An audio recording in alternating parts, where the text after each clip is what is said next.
in my community where I grew up, it was definitely a food desert community. No direct access to anything that's going to be healthy, or if you were near something that's going to be healthy, it definitely wasn't going to be affordable for sure.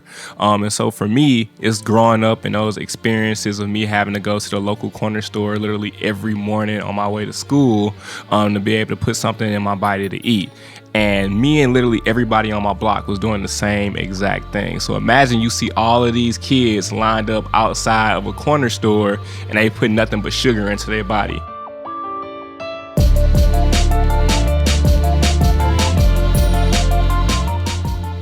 What did the sweet potato say to the pumpkin? I am what I am. I can't hear you laughing right now, but I know you are. Okay, one more. Why do mushrooms get invited to all the vegetable parties? Because they are such fun guys. Fun guys. Get it? Okay, enough with the vegetable jokes. Welcome to the Let's Give a Damn podcast, where we believe that giving a damn leads to a much more meaningful life. I'm your host, Nick LaPara, and my guest today is Rob Veggies from Trap Garden. Hence, the veggie jokes at the beginning. His real name is not Rob Veggies, but wouldn't that be so dope if it were? His name is Rob Horton, but everyone calls him Rob Veggies, and you'll find out very soon why. A quick note before we jump into the conversation. In less than 2 weeks, I'll be leading a 6K for water with World Vision here in Nashville.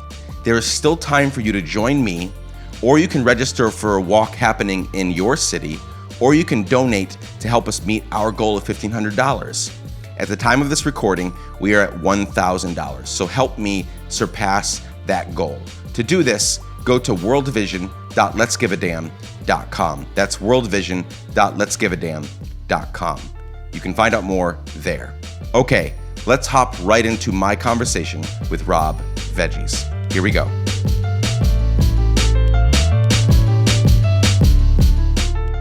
I'm super excited. Welcome to the podcast. Man, thank you. Thank you for having me, man. Yeah, absolutely. So again, we'll get to the veggies part of this. Very exciting conversation. I didn't actually mention this before, but we are vegetarian family, almost vegan for 4 years now. And so we're very interested in the kinds of things that you're doing, the kind of work that you've chosen to do, and a lot of the elements that we'll get into very soon. So this is exciting for me on a personal level, plus getting to share your story with the Let's Give a Damn family. All right. So why don't we begin with part of your story?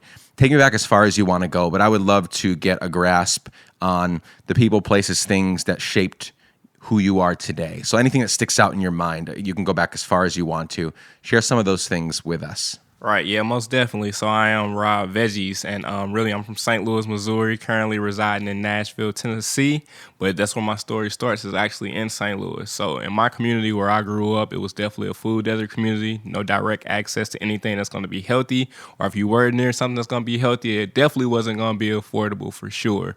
And so for me, it's growing up in those experiences of me having to go to the local corner store literally every morning on my way to school to be able to put something in my body to eat. And me and literally everybody on my block was doing the same exact thing. So imagine you see all of these kids lined up outside of a corner store and they put nothing but sugar into their body. My favorite personally was chili cheese Fritos with actual real chili and cheese that was in there dripping. So I feel bad for whatever teachers had me in the morning because I was bouncing off the wall. But that was an everyday that was breakfast? thing. Yeah, that was breakfast. Got to start it off right. That's right. Breakfast of champions. Yeah, or you get like, a 50-cent bag of some Fruities, like some little penny candy, and you munching on that during the way to your walk to school. And then in class, literally right as soon as you're done, you're going right back down the block to the street, lining right back up in line to get something to munch on your way back to the crib. So that was literally every day. Did you eat at school as well? Yeah, I did. Did they provide the lunch? Yeah. And it probably wasn't great either. Nah, not at all. Everybody was going for pizza, chicken nuggets. Those are the most popular days. Nobody was touching salads during those time frames at all. And then it was either like free or reduced lunch for the most part for a large volume of students who were in that school as well.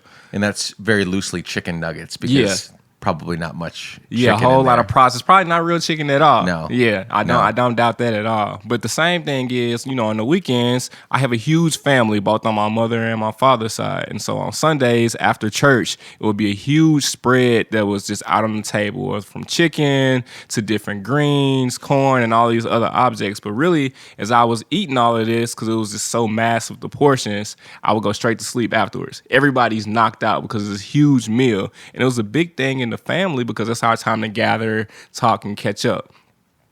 So when I am getting something that's nutritious, it was something else on the other side that wasn't very good for me at the same time either. So to fast forward, when I moved to Nashville to go to college, I started experiencing the same exact thing in the community that I was in. I was in a food desert community, no direct access to anything that's healthy. And I get it, right? We college students. You can't even really afford nothing in the grocery store anyway. Right. Get whatever you can that's on campus. But we should at least be able to have the option to eat healthy. And during that time frame, we just really didn't, honestly. And so it just got to the point to where once I was graduating, I got tired of having to drive out to what was considered a good neighborhood to get something that was good for me. Yeah. Because around us, it was nothing but a lot of fast food joints. Or if you were trying to get something healthy, you were right down the block or right down another neighborhood that was way far away. And most of the time, college students don't really have vehicles or cars, so that's kind of difficult, right? And so after graduating, it got to the point where I was like, you know what? I'm getting tired of going to this grocery store within my community and everything in here is trash. Yeah. And instead of me complaining, how can I get to a point to where I just at least try to grow something on my own? And if I end up failing at that point, I can't, complain anymore. Sure. I'll just accept what they got at the grocery store, right? And how long ago, real quickly, is you graduating? Like, what's our time frame here? So how long So ago? I graduated from college in 2011. 11. Yeah. So 6-7 years ago, you're feeling like, we've got to stop this. I can't keep eating like this. Right. No, not at all. But it was still 2 years after that. So that was still ongoing when I first finished college. Because, when you fresh out, you still trying to get that job. And you still like maybe in a community where they still don't have direct access to anything that's going to be really good for you. But it got to the point that I was like, let me see how I can get involved in something to be able to at least try to grow my own. And so, lo and behold, I didn't even know, but my undergrad university, Tennessee State, had an actual community garden on its premises. So they have a lot of different ag land. And so I said, let me go and just see how I can get involved and invested in it. And so they ended up giving me a little bit of plot area for me to be able to grow. And during that time frame, I had no experience at all growing anything. So it was a lot of older individuals who took me underneath their wing and showed me how to grow some of the essential items that was going to be good for my body. And so then, none of my friends believed that I was actually doing this because at this time, I was in corporate America. Once again, I had no experience in gardening. I showed no interest or passion in gardening at all. So different people from my college friends came out, friends from the community came out to see what I was doing because they thought it was a joke. Yeah. And so at that point, when they seen that what I was doing, we started having these conversations, right, about where they grew up at. What were they eating when they were on their way to school? And 9 times out of 10, they had the exact same life experiences growing up that I did, of going to that local corner store on the way to school, after school, eating these really, really heavy meals that may or may not had a lot of veggies provided to them. And they wanted to get involved. So I said, how can we actually package what we're doing out here in this community garden and put it in other community gardens that was similar to where I grew up that would be beneficial? Essentially, more and more food desert areas that needed this, really. And from there, the trap garden started, and then we just started booming from there. Okay. Well, I'm excited to get to Trap Garden here in a minute, but I have a few questions about the story you just told. How did you educate yourself? So most people, if they just said, I'm going to go start a garden, they would go out and whatever. They don't know how far to put the seeds in the ground. They don't know any of the stuff, what kind of soil, what kind of fertilizer, and they probably kill most of what they grew. So did you have to go through trial and error? What were the kinds of, how did you learn how to grow your own food? Because, it's kind of intuitive. Like, people have been doing, the earth is, really old, and people have been doing it for forever. Yeah. But, how did you get to the point where you felt confident enough to grow your own food that you were going to eat? Yeah, well, and it's still a learning process every day. I haven't been doing this too long, but really it was those individuals within that garden space. A lot of older African Americans who were either master gardeners or they were from the deep south and had experiences of actually gardening. And so they would educate me on like what's the distance that you need to kind of plant, when to plant certain items. And then TSU also provided a little bit of education prior to individuals that rented plots to be able to go out there and grow. Google is always on everybody's Yep. phone. It's right around the Yep. corner on your laptop. You can type it in anytime. And so I was doing a lot of research on there as well. But you hit it right there when you said trial and error. You know, and even if you are an expert grower, you can do everything within your power sometime and it still doesn't turn out right. So the first thing that I really did was just try to continue to learn on what can I grow, when's the best time to grow certain items, and then how can I do my best to be able to grow something that's going to be successful. So Trap Garden started when? So we started as an organization formally about 4 years ago. Okay. Yeah. Okay. Tell me how that came about. I know you kind of briefly like led into it, but how did that come about? And then, for as long as you need to, like go into like what's happening, what has it become, how is it helping people, how is it serving people? I mean, I'll go on your website, like everything just hits me where it counts. Like I'm just excited about your vision and your mission and like all your values and all of that. So tell us about that and kind of what's happening. Yeah. Yeah, so really with the name itself, and that's the question Right, let's I start always there. kind of Yeah. get, with the name itself. So Trap Garden. So in my community growing up, I was more than likely to see a trap house than an actual garden space or a community garden in general. And for those who don't know, a trap house is somewhere where you go to purchase something that's not going to be good for you. A drug is a shotgun style house, one way in, one way out. But really it was to focus on those drug dealers. Like, and I know the drug dealers are not putting out a good product, but if you think about like the actual work ethic that goes into trying to develop a Absolutely. good product to put out and get repeat customers, because that's their grind, that's their hustle, that's how they being able to take care of their families is Yeah. through that. I wanted to put that same exact work ethic into it, but create a product that was going to be healthy for my community and get them coming back more and more. So we try to create like the best possible volunteer experience, educational experience, and experience in general within growing to get people want to come back more and more and keep doing it. So from a namesake, it's just taking that hustle and that grind because, what I'm doing is hopefully benefiting my community, empowering them and giving them the essential tools that they need to be able to do something that's going to be good for themselves long term for sustainability purposes. But outside of that, I think the second phase of your question was how exactly have we got here now, right? Yeah. So essentially, I did go to a HBCU, which was Tennessee State, and during that time frame, my major there was healthcare administration and planning. So prior to me getting into this space, I always knew that I wanted to be in healthcare in some type of capacity. I had parents and family members who were involved in different healthcare areas. And I just knew that somehow, some way I wanted to be a CEO of a hospital. Like literally, I wrote down everything I wanted to do to be a CEO of a hospital by the age of 33. And so initially out of undergrad, I ended up being employed for a healthcare company and I did some consulting work. So I was going to all of these different hospitals and I was doing like process improvement work. How can they improve what they're already doing from a healthcare standpoint? But I noticed that as I'm shadowing these CEOs, being around all of these different individuals, it's not the role in which I thought it was going to be, one. And two, I was in that cubicle a whole lot more than I was in that hospital space, helping the people that I really want to help within the community. So it got to the point to where how can I be able to do something to where I'm still having that face-to-face interaction in the communities that I want to service and help, during that same time frame of me hating going to the grocery store that was within my community. So the Trap Garden started as a passion project. And through conversations, we learned that more people were having similar life experiences as me. And from there, I kind of took the skills in which I learned within my job function of being a consultant on improving certain processes and building plans to execute, to me building my own personal plan through my organization. And how can we execute launching gardens in different communities, creating programs that matter, and then also sustainability programming. So I think that really helped for me to be able to package that first one. And eventually I took that leap out of the workforce officially to do this full time because I was enjoying and so passionate about what I was doing. So it started from one garden, and within that one garden, we provided some education to those community members on how to grow. But then we started learning other things about the community as well. So you're growing something healthy, but can you cook a healthy meal with those items that you're growing? If you've never grown an eggplant, we got you interested in growing an eggplant, and then you're like, well, what do we do now, right? Right, yeah. And so then we added on our cooking demonstrations. And we did healthy cooking demonstrations free to the public. We told all chefs that were involved in hosting them to try to set a meal that could be prepared for $20 or less. And then so that everybody who didn't receive like an actual meal kit could still go to a grocery store, purchase all the items that they needed at a really low rate, and then be able to feed a family of 2 to about 3 to 4 days.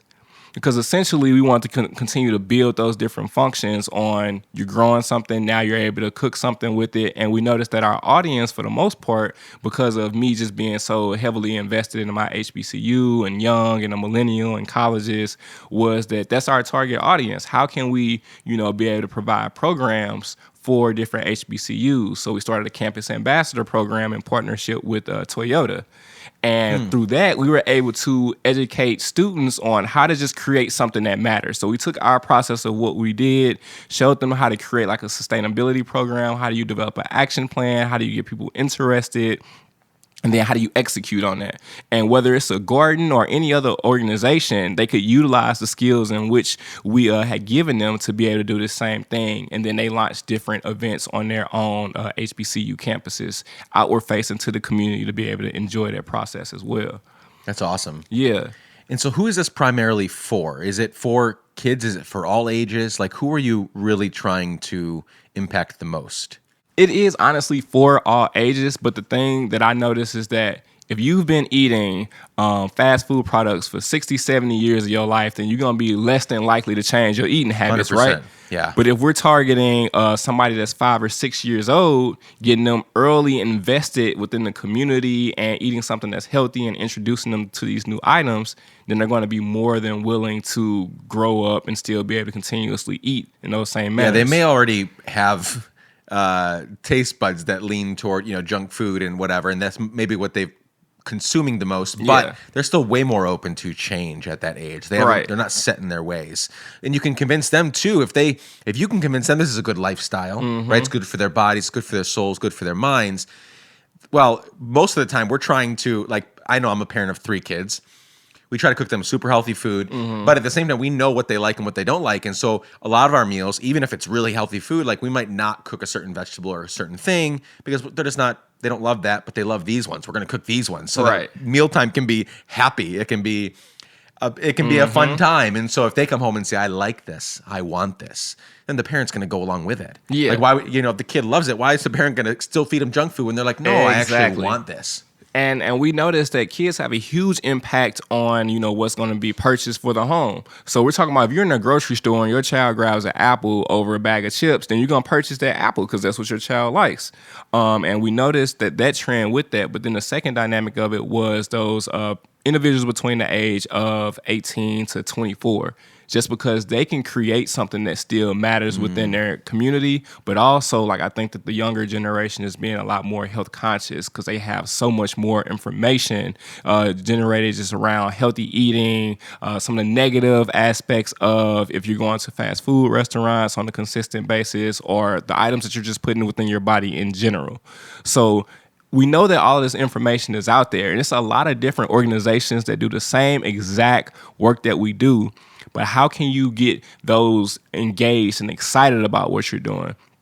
So I talk about this volunteer experience. Like, me coming from where I come from, we're called Trap Garden, but we're also usually playing trap music at our events. Something to get the people live, energetic, woke, and get them involved and engaged in what they're doing. And then all the sustainability games in which we usually have going on at different events, it's also going to be something that's really fun and entertaining and energetic as well. And anytime that we establish a garden, we have the community members within that community invested or involved from every step of the way from A to Z. Because what we noticed was other organizations as well would go into communities, know what they were doing was good, but they say, this is exactly what you have to do. This is bad, only eat this. We want to get you just started on eating this right now. When really it should be a whole lot more conversational. Yep. Get them slowly invested and involved in what you're doing. Start introducing those items to them and then see how it goes. A quick break to talk about something that my friends at Ruby Cup are doing. And they are not paying me to do this. I just love them and the work that they do. So listen up for 30 seconds if you want a fantastic discount on a great product. Menstrual Health and Hygiene Day is May 28th, this month in May. And during the month of May, your purchase from Ruby Cup has twice the impact. Usually, when you buy a Ruby Cup, they give one to a girl in need in countries where they work, like Kenya and Nairobi. During May, they'll give 2 Ruby Cups for every purchase you make. That's amazing. These cups are 100% soft medical grade silicone and reusable for up to 10 years. So go to rubycup.com, begin scrolling down, and a box will appear that says, in May, buy 1, give 2. Click there to read more about the impact you'll have in May. And once your purchase is in your cart, use the code DAMN in all caps, DAMN in all caps, to get 15% off your purchase.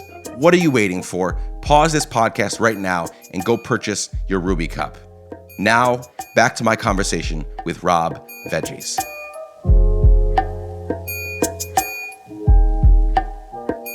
Before we pushed record, you mentioned that there's a garden opening in my side of town, West Nashville, Nations. How many gardens are there? I'm very excited about that one. But so what's kind of what's the footprint so far? And then after you share that, where do you want to go? Like, what's the big vision and the dream?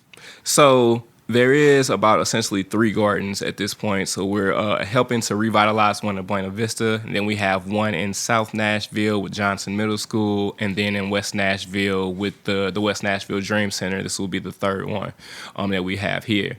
And with that, all of those have programs to be able to educate community members. And all of those belong to the community. So when we try to build this, it's this their ownership. We'll provide education to them. We'll provide a process on how to grow. But whatever it is that they want to grow is what's going to be grown within that space. And then however they want to utilize it, whether it's bartering, selling, or using it for their own family, then it's up to them as well. Your family. You told us a little bit about your upbringing, a lot of junk food, and the big family meals. Like what you're doing now, has that affected them? Like, are they supportive of it? Do they eat? And I hope, maybe I'm digging a hole for both of us here by asking this here on the podcast. You're trying to set me up. Yeah, exactly.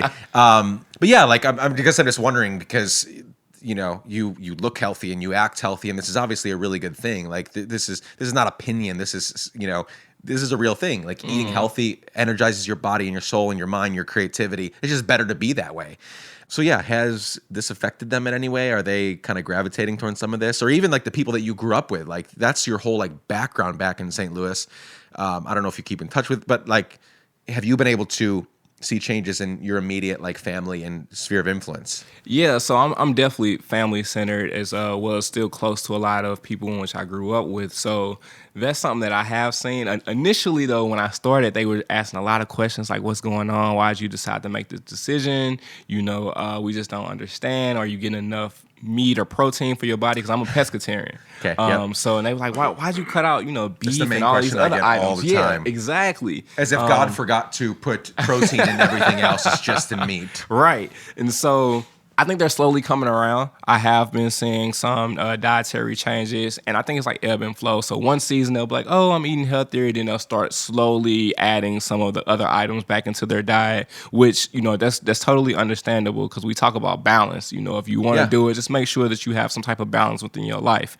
But at least I can say, honestly, that it's smaller portions for some of those non-healthy options that we kind of all grew up with that I think that's being consumed. And it's crazy to me when I hear like family members or friends that I grew up with in general saying that they have made like dietary changes and just crediting to me and want to talk to me about that in general, because I never knew when we first started this that anything like that would be possible or would happen. Do you still want to be a hospital or healthcare company CEO? I think I still am. So That- what you that's what I eat was- within your yep. body controls all of that. It's so many preventive measures that can be taken just by changing your dietary habits, so that you don't have to deal with a lot of the 100%. healthcare needs that you may see yourself within the hospital with. And I don't think that us within the U.S. focus on a lot of preventive care, because if No. you're in a healthcare Wait organization, until we're in bad shape. yeah, but think about from a business model. So I Yeah. said, if you're a drug dealer, you're trying to get repeat customers. You want people coming back and back for your product. If you're in certain situations, if you're a hospital, you're making most of your money out of the ER. So why would I stop somebody from coming to the ER when I'm going to be losing money? Yep. And It's a and business that's at just the end of the day. Yeah, and that's just thinking on like a huge high level scale. I'm not trying to say that every hospital is that way or that's what they're thinking about, but at the end of the day, this is a business industry, and they're trying to figure out how can they generate revenue off of the butts that's in beds. Yeah, I mean, that's a different conversation for a different day, probably. But yeah, it's no secret that the pharmaceutical industry and they make a shit ton of money off of repeat customers, as it were. People coming back for more medicine and more this and more that. When really food is healing, food is it's life giving, right? And the stuff we put into us or don't put into us directly affects how we think, how we live, how we create, how I relate to my kids, the moods I'm in, all of those things. Like Yep. food it's pretty magical in a sense that it can do all of those things.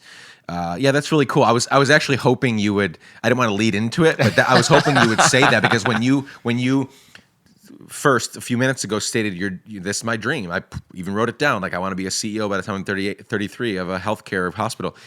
And then you switched to Trap Car. I was like, that's it. You're still doing it in a way more preventative nature kind of way. Yeah. Like you're helping these kids never have heart diseases and never have achy joints and bones. And you know what I'm saying? Like you're Yeah. helping these kids grow up in a way that they probably won't need to be at the doctors and at the hospital as many times as maybe their parents or their relatives or people that aren't taking on this sort of a lifestyle. Yeah, any type of positive impact that we can have on the community, that's what we're about. I know one of our taglines is for you, for me, for us. So nothing that we do is solely for the benefit of us as an organization. It's always community first. So we try to make all decisions based on, is this going to be beneficial for the community? Is it going to be sustainable long term? Because what you don't want to do is create a garden and then, the next year, if we're not personally involved, then the garden goes down the hole because the community wasn't invested.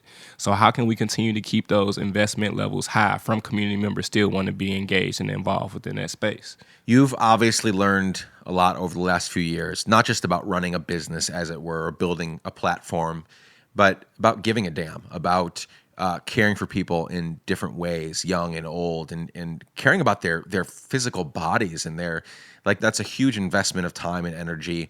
And I'm sure it's been very meaningful and positive. And also there's some really hard times, right? And so the people listening to this podcast are either currently giving a damn about something or some things, or they want to.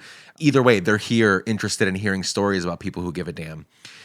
Can you share a few pieces based on your experience, your upbringing from St. Louis all the way to this point, late 20s? Is that what you're late 20s right now? Yeah, early 30s. Okay. Well, I appreciate I got the baby face. Dude, I don't you have got much it. You facial got it. hair. I would have said, I don't know, 26. Can you share a few pieces of advice? Just things that come to mind. Doesn't have to be well put together. Just like things that you've learned that those listening can use as fuel and as just great advice for how they can begin to or continue giving a damn. 1, 2, 3, whatever comes to mind. Just start in general. Just get started, whether you have like the full finances for it or not. What I did is just starting with the seed and watching it grow and seeing where it took us. When I initially got invested in it, it was just personally because I was pissed off at my local grocery store. Sure.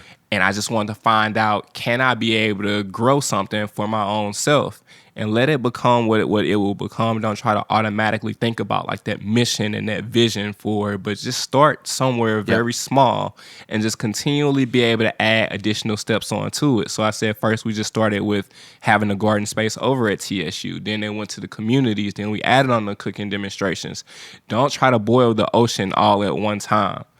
So get really good at doing one thing and then slowly, gradually start to add things on there. Two, if you are like working within a corporate space and you do want to eventually transition out to creating something that really matters within the community, set a date because it's never going to be a perfect time. Set one 100%. specific date while you're working and work up to that date. And no matter if you have all of the funds in which you wanted to save or you have a full plan in place, whatever decision that you've made, whether it's to launch it, to leave your job and do it full time, you have to do it because it'll always be a reason to where you do not want to do it. And the most important thing to me, and I think I've said it consistently, is, be grounded in your mission. So our mission is people. So we always try to think about the people in which we're serving before we make any decisions. So we've had opportunities to be able to work with certain brands or corporations that wasn't directly in alignment with our mission. It's no reason why we should ever partner with a fast food company. I don't care what that dollar is looking like. Yeah. It just doesn't align. And so you have to know how to say no and to stay true to your mission. So I think the biggest thing that I'm personally learning right now is knowing my capacity levels or our capacity levels as an organization and learning how to say no to other people because we have to make sure that we're doing the best possible job within the communities that we're servicing right now. And as we continue to grow as an organization, meaning bringing more team members on, then we can gradually get bigger and service more areas. But if we continue to just say yes to everything right now, then we're not going to be able to give all of our other projects enough attention for them to be able to be successful. Have you failed at something lately? Oh, every day, 110 times. It's all trial and error. It is. It truly is. So on top of that question, and you don't even have to point out something specific if you have something specific that you're thinking about. But have you failed at something? What is it, and what did you learn from it? What are you learning from this failure or your current batch of failures, which I'm 100% on board with? I've many times a day. So we're a nonprofit 501c3 organization, but I like to think that we run or manage more like a small business, just because of my experience and background in business, just in general. That's how I kind of wanted us to be. But we do apply for grants, and grants usually take a lot of time, and you can do everything possible and have all these multiple people working on them, but it's no guarantee that you're going to be able to get the grant. And so me and the team spent some time really working hard on multiple grants within the first quarter of the year. And we just weren't really hitting any big home runs with them. We'll get a small one here and there, but it would be like the ratio would be 1 yes to 10 no's. Yeah. And sometimes you don't even get a no, you just get no response, which makes you feel even worse. But 100%. You're investing so much time in trying to do that, and you get so many no's. But when you do get a yes, you appreciate it so much more. And with that, yes, for us, it's funding for projects. So when we're able to fund a project and go into a community and build something that matters, and you get community members that's genuinely invested and passionate. Really what gets me is when we work with children, whether it's at like Buena Vista with an 8-week program we have going on right now, or a community member that's a child that's helping within the community garden space, coming every week, loving the process, telling adults how they really need to be in the garden and what they really need to be doing, leading certain activities. Then that's where I really see that it matters, and all of the hard work and the grind is really paying off. But the second thing that is when we do, hear those no's as an organization, I give everybody, you got 24 hours to cry, yell, be upset. But after that, life goes on. Get back at it. And we got to get right back on the grind because there's a lot more people that need our help. And it's a whole lot more opportunities that we haven't even attempted to get yet because we're lingering over something that we didn't get. So it happens with our actual very first garden that happened. Somebody gave me an opportunity, and this was before we were a bigger organization, an opportunity to be able to grow on some land. It was with the business. I was super excited. We grew, and it was horrible. It was like nothing really grew. It wasn't getting enough sunlight. I don't know if it was something with the soil mixture, but it was not going well. And that's a horrible feeling when you've done everything within your power to try to be successful, and you feel like you let somebody down, whether it's the community or business, and you just don't know what it was or what happened. And sometimes you don't even get an opportunity to try again. Because, Right. For a business, aesthetically, if something's not growing and it doesn't look the way that they expected it to look, then they're not going to want it again because that might not bring them more business. or it might not be able to service the people that they want to help within the community. Also, if they're using that food to be able to feed others as well.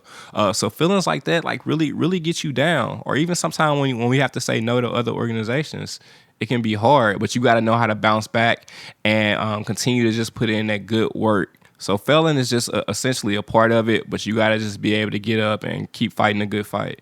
I'm glad you shared that, because sometimes on the outside, it can look sexy. It can look Social media. Everything's amazing and everything's going well, because that's what we naturally share. Like I'm not gonna. We try to be transparent. I try to be transparent. You do too. But like the good stuff usually sticks out to people more. Right. But the reality is, I've talked right before meeting with you here.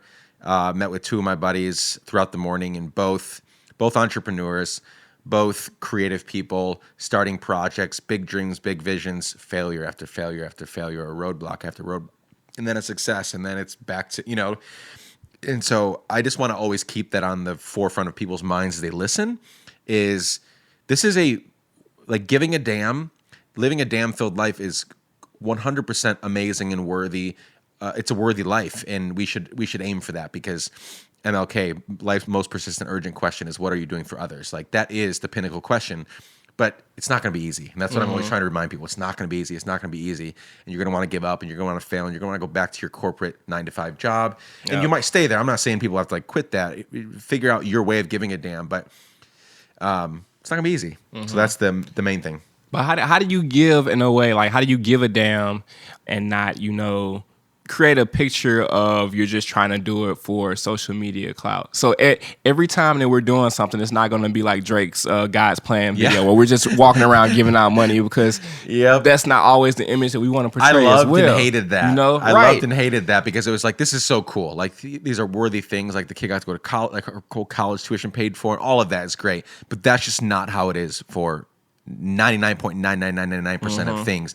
No one's ever going to see them. Are you still willing to put in the work? Right. Are you still willing to do it? Is your integrity that high? Do you have that much integrity that if no one sees you, you're still going to help that homeless person out? You're still going to plant the gardens. You're still going to, whatever it is, serve the refugee. You're still going to cook a meal for a neighbor, and not have to feel like you have to post it on social media to tell someone. Like, just do it because it's the right freaking thing to do. Right. And that's something that I think I don't know that balance for a lot of the content that that's being put out there right now. And social media can have an effect on your mind, because like you said, someone might think that everything that we're doing is a home run, but that's not true. But if they're trying to measure themselves just against someone else or an organization or where they think that they are in life, then mentally that can be kind of draining to them as well. So for example, from a garden aspect, if I'm following 10 different gardens or 10 different organizations that's doing similar work, and all I do is see, all they post is wins, and I'm like, every day they just getting another grant for $100,000. Like, what are we doing wrong? It's something that we're doing. Mentally, that can be defeating.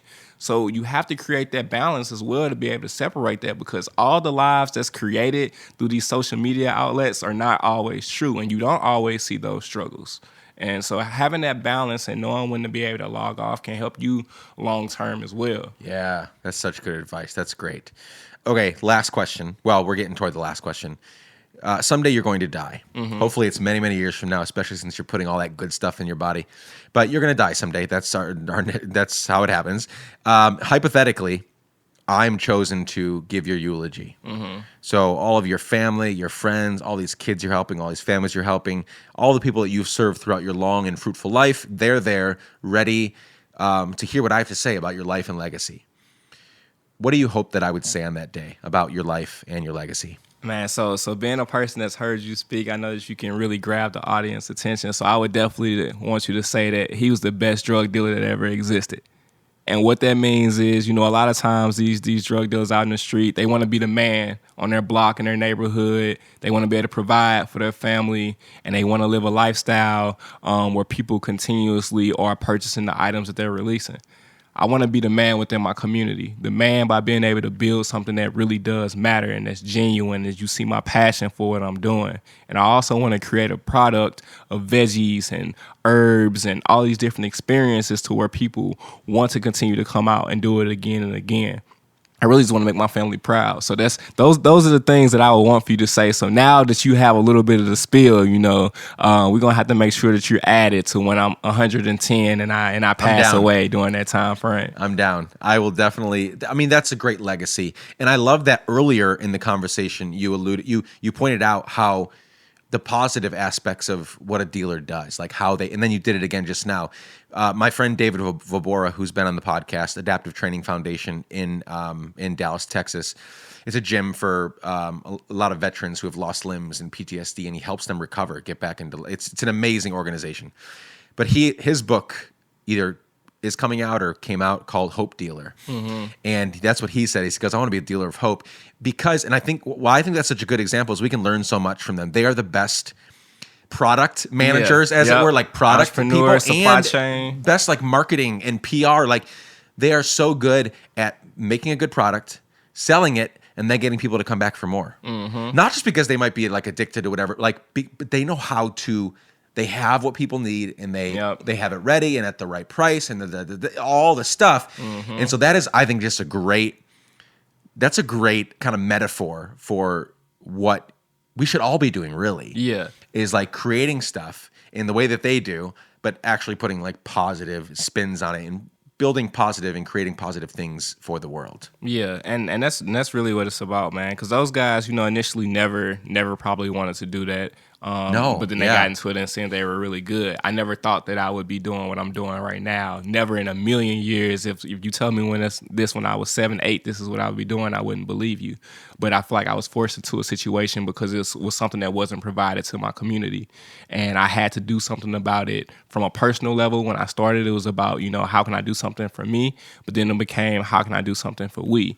That's creating something within these communities that really does focus on, let's give a damn, let's all come together and be able to do something that's going to be positive. And I think that that's what we're doing overall as an organization because we have an amazing team. Oh, and one more thing, just to go back to what you were saying earlier about if you're starting something, what's something I would recommend. Surround yourself with people that are way smarter than you. There you go. I have zero experience gardening prior to this. The first thing that I did was bring on a student who had recently graduated who had a lot more agricultural experience than me to be able to lead some of our projects. And then most recently, we brought on people from a PR perspective who could be able to assist in amplifying our voice to be able to tell people our story and what we're doing. And then also somebody who could really be able to help from a funding perspective and community engagement to make sure that what we're building will last a long time because the community wants it to be there. So that's also fantastic advice. You got a lot of it. That's good. That's great advice, surrounding yourself with people who know more than you. That's always great advice for really anything that we're doing. As we wrap up here, what do you want people to go look for? What's the social media handles? Is there a campaign coming up, or what's the website? Just what do you want people to go as they shut this podcast down? Where do you want them to go? Yeah, so if they're interested in just following us and seeing our story, they can follow us on Instagram at Trap Garden, all one word. If they want to volunteer, whether it's through donating certain monetary donations or actually getting their hands dirty within the garden space, they can go to trapgarden.org and sign up for one of our volunteer opportunities or look at other projects that we have going on as well. So it's a lot of different ways to get involved. We have merch as well if they want to support through that way. But it's all about just coming out and making something happen for the community. And we can do it in a lot of different ways. And what's your social media? My personal social media is going to be rob.veggies on Instagram. And they can just follow me as well and see some of the background items that they're not always saying from those failures. There you go. Well, Rob, thank you so much for joining me today. This was super fun. I've learned a ton, and I look forward to continue observing and participating in what you all are doing. Yeah, thanks for having me. I appreciate it, man.